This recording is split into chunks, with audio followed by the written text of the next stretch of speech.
फिर से लेकर आ चुके हैं आप लोगों के लिए सुबह की सभी ताज़ा और बड़ी खबरें। एक एक कर आपको सारी खबरों की जानकारी देंगे। आज देश दुनिया में क्या कुछ हो रहा है। दरअसल सबसे पहली जो बिग ब्रेकिंग न्यूज़ करा रही, जी हाँ, आप लोग बता दें, विपक्ष हुआ एक, अब बुरी तरीके से बीजेपी को लग सकता है झटका। दरअसल आप लोग बता दें, तेजस्वी यादव से ममता बनर्जी और अखिलेश यादव ने की फोन पर बात, इसके बारे में आपको विस्तार से बताएंगे। वहीं पर दूसरी बिग ब्रेकिंग में हम आपको बताएंगे, जी हाँ, दरअसल आप लोग बता दें, एनडीए में बड़ी फूट। दरअसल सुशील मोदी को उप जो मुख्यमंत्री नहीं बनाने पर बीजेपी में और एनडीए में पड़ गई है फूट। जी हाँ, बगावती सुर निकलने लगे हैं सुशील मोदी के, इसके बारे में भी आपको बताएंगे।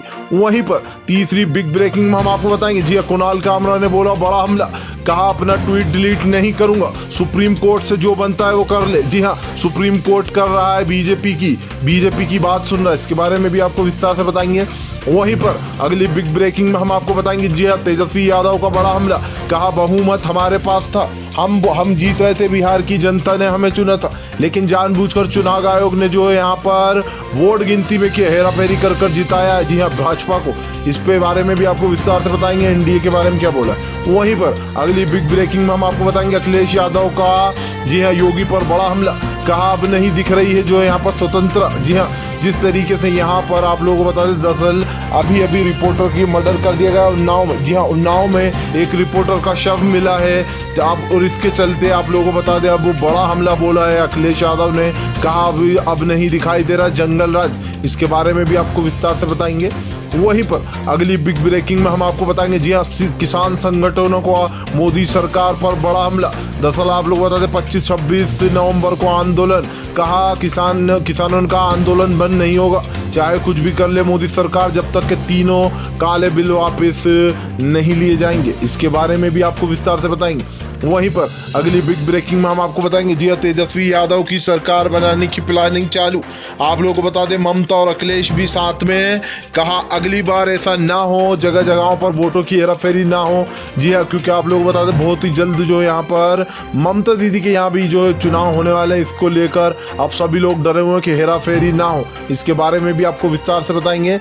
वहीं पर अगली बिग ब्रेकिंग में हम आपको बताएंगे, जी हाँ, दरअसल आप लोग बता दें, राहुल गांधी का बड़ा हमला, कहा अब एक एक कर जो है यहाँ पर रिपोर्टरों की हत्या हो रही है, अब कोई आवाज नहीं उठाएगा, क्या जो है कार्टूनगिरी। जी हाँ, दरअसल आप लोग बताएं, जिस तरीके से यहाँ पर दंगाई पत्रकार के खिलाफ अभी सब लोग बोल रहे थे गृह मंत्री पीएम मोदी, अब कहाँ गए ये लोग। जी हाँ, आज उन्नाव में एक जो है यहाँ पर रिपोर्टर की मौत हो गई है और अब एक भी आवाज नहीं उठा रहा, क्योंकि इससे भाजपा जुड़ी हुई है, इसलिए जो है यहाँ पर अब इसके बारे में कोई नहीं बोलेगा, इसके बारे में भी आपको विस्तार से बताएंगे। तो सारी खबरें एक एक कर देंगे। खैर चलिए बढ़ते सबसे पहली और सबसे बड़ी खबर की ओर। दरअसल आप लोग बता, सबसे पहली जो बड़ी खबर निकल के आ रही, विपक्ष हुए एक, बुरी तरीके से एनडीए और भाजपा को झटका लग सकता है। दरअसल आप लोग बता दें, ममता दीदी और अखिलेश यादव ने फोन कर तेजस्वी यादव से की बात, कहा जिस तरीके से तेजस्वी यादव के पक्ष में पूरा फैसला था, तेजस्वी यादव साफ साफ चुनाव देखते हुए दिखाई दे रहे थे, हम आपके साथ हैं, आप आगे बढ़ते चलो, अगर आपको कोई भी जरूरत होगी तो आप हमसे बोलना। जी हाँ, आप लोग बता दें, अखिलेश यादव और ममता दीदी ने फुल सपोर्ट दिया तेजस्वी यादव को।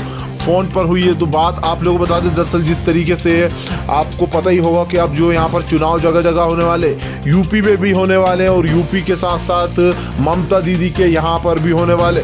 ऐसे में आप लोगों को बता दें, ममता दीदी भी डरी हुई है कि कहीं वहाँ पर भी हेरा फेरी ना की जाए, क्योंकि हमने हमेशा यही देखा है कि ममता बनर्जी बहुत ही भारी वोटों से जीतती है, और ऐसा एक बार नहीं हुआ, ऐसा दो बार जीत चुकी हैं वो, और वो भी काफ़ी भारी बहुमत के साथ। ऐसे में दोबारा जो है मशीनों का दुरुपयोग ना किया जाए, इसके लिए अब तेजस्वी यादव के सपोर्ट में आ गए हैं अखिलेश यादव और ममता बनर्जी। दोस्तों ये बात बिल्कुल सच है कि अलग ही अलग साफ साफ दिखाई दे रहा था, भीड़ देख जिस तरीके से तेजस्वी यादव की रैलियों में भीड़ देखी गई थी, उसको देखकर ही अंदाजा लगा लिया गया था कि जो बिहार का सीएम बन रहा है वो और कोई नहीं बल्कि तेजस्वी यादव है। लेकिन चुनाव आयोग जिस तरीके से भाजपा आयोग बन चुका है, अब इसमें जीतना मुश्किल है, इसलिए सभी लोगों को इसके खिलाफ जो है यहाँ पर उतरना पड़ेगा, तभी हमारा देश बचेगा और तभी जो है यहाँ पर इस तरीके की घपलेबाजी नहीं होगी। वरना आप खुद सोचिए कि हर जगह बीजेपी इतनी सीटें कैसे ले आए, चाहे वो एमपी की 18 सीटों,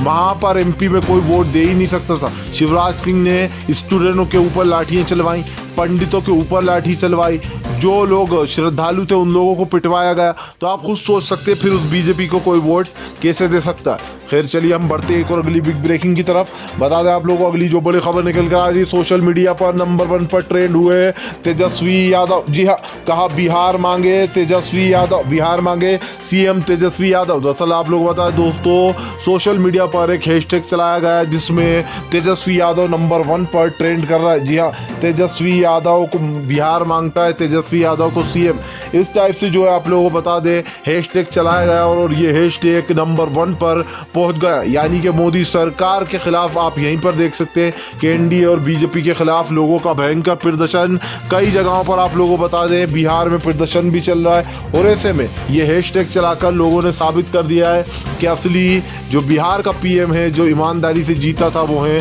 तेजस्वी यादव। जानबूझकर घपलेबाजी की गई और जानबूझकर तेजस्वी यादव को हराया गया धोखे से। खैर चलिए हम बढ़ते एक और अगली बिग ब्रेकिंग की तरफ। बता दें आप लोगों को अगली जो बड़ी खबर निकल कर आ रही, कुणाल कामरा का सुप्रीम कोर्ट पर बड़ा हमला। कहा चाहे कोई कुछ भी कहे, नहीं करूंगा मैं ट्वीट डिलीट। दरअसल आप लोग बता दें सुप्रीम कोर्ट के बारे में कुणाल कामरा ने लिखा था कि सुप्रीम कोर्ट भाजपा का चमचा बन चुका है। जो भाजपा बोल रही है सुप्रीम कोर्ट वही कर रहा है। जी हाँ, कुणाल कामरा ने साफ साफ बोला। ऐसे में सुप्रीम कोर्ट से आदेश आए थे कि आप तत्काल में इस ट्वीट को डिलीट कीजिए। तो कुणाल कामरा ने साफ साफ बोल दिया कि मैं ट्वीट को डिलीट नहीं करूंगा। जी हाँ, ना ही ट्वीट डिलीट करूंगा, ना ही मैं माफ़ी मांगने वाला हूँ। जो मैं भी देखता हूँ क्या कर लेते हैं मेरा। दरअसल आप लोग बताएं दोस्तों, ये बात सबके ही मन में उठ रही है कि आखिर अर्नब गोस्वामी है कौन। एक जो है यहाँ पर कह सकते हैं टुच्चा सा पत्रकार है जो कि हिंदू मुसलमान के नाम पर अपना परजेंडा चलाता है। जिस तरीके से यहाँ पर उसने सुशांत की मौत का मजाक बनाकर रख दिया था, जब एक इंसान मरा है और ऊपर से ये सारी मीडिया, कोई लिख रहा है कि इतनी जल्दी सुशांत का विकेट कैसे उड़ गया, कोई लिख रहा है कि सुशांत की मौत हुई है, कोई कुछ बोल रहा है। तो इस तरीके से ये मीडिया ने सुशांत का जमकर मजाक बनाया। लेकिन उन सबसे आगे टीआरपी की रेस में आगे निकलने के लिए इस अर्नब गोस्वामी ने खूब सुशांत की मौत का मजाक बनाकर रखा। उसके बाद हिंदू मुसलमान करा, तबलीगी जमात को इसने बदनाम करा। उसके बाद अब जब सुप्रीम कोर्ट इसके लिए के इस तरीके के वर्ड बोल रहा है सुप्रीम कोर्ट माननीय जज जी, तो अब लोग तो सवाल उठाएंगे। और ऐसा नहीं है, ये सवाल सभी के मन में आ रहा है, लेकिन कहते हैं ना कि कुछ लोग बेचारे आवाज़ उठाने से डरते हैं कि भाई हमारे को भी जो है यहाँ पर कुछ बोल ना दे, इसलिए जो बहुत सारे लोग आवाज़ नहीं उठाते। लेकिन कुणाल कामरा सच में जो है यहाँ पर जो उन्होंने बात बोली है उसमें पॉइंट तो है, क्योंकि आम इंसान को इतनी जल्दी बेल नहीं मिल पाती है। वो घिसता रहता है, सेशन जाता है, फिर कोर्ट जाता है, हाई कोर्ट जाता है, हाई कोर्ट से नहीं मिलती तो फिर सुप्रीम कोर्ट जाता है, सुप्रीम फिर उसमें प्रोसेस लग जाती है, 12-15 दिन निकल जाते हैं। और अर्नब गोस्वामी को फटाक से मिल गई। क्यों मिल गई? क्योंकि भाई बीजेपी के साथ जो है अर्नब गोस्वामी, जी हाँ, अब वो रिपब्लिक टीवी नहीं रहा है, अब वो हो गया है भाजपा टीवी। चलिए खैर बढ़ते हैं हम एक और अगली बिग ब्रेकिंग की तरफ।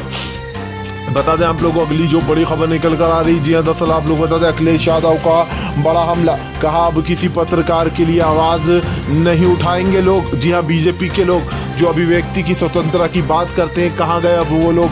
दरअसल आप लोग बताएं दोस्तों, उन्नाव में जो है यहाँ पर एक पत्रकार की मौत कर, जी हाँ, मार दिया गया। एक पत्रकार का मर्डर कर दिया गया। उनकी जो लाश है वो रेल की पटरी के पास उनका शव मिला। ऐसे में उनकी माँ लक्ष्मी देवी ने ये रिपोर्ट लिखाई है कि कुछ दिनों से महिला पुलिस और पुलिसकर्मी मेरे बेटे को डरा रहे थे आके। दरअसल आप लोग बता दें बीजेपी के खिलाफ जिस तरीके से लोग छापते हैं और जिस तरीके से इनकी सच्चाई बताते हैं, बीजेपी को ये बातें हजम नहीं होती और जानबूझकर जो बीजेपी की सरकार है वो लोगों को इस तरीके का काम करती है। ऐसे में साफ साफ दिखाई देता है कि बीजेपी की जो असलियत है वो लोगों के सामने आ जाती, तभी तो बीजेपी को वोट नहीं मिलते। हाँ, वो बात अलग है कि अगर कोई धोखे से बेईमानी से जिताएगा तो फिर तो कोई कुछ नहीं कर सकता है, क्योंकि अगर मशीनियों का दुरुपयोग किया जाएगा, चुनाव आयोग जिसके ऊपर इतनी बड़ी जिम्मेदारी होती है वो ऐसी हरकतें करेगा, भाजपा आयोग बन जाएगा, तो फिर बेचारे जो शांति और सच्चाई से लड़ रहा है, जिनको वोट भी मिल रहा है जीतने लायक, उसके बाद भी जो है बेईमानी से दूसरी पार्टियों को जिताया जाएगा, तो फिर इसका तो एक ही वो है सलूशन। सबसे पहले ईवीएम के बंद कराया जाए, लोगों को सड़कों पर उतरना पड़ेगा, शांतिपूर्ण ढंग से इसका विरोध करना पड़ेगा, तभी हमारा देश आगे बढ़ सकता है।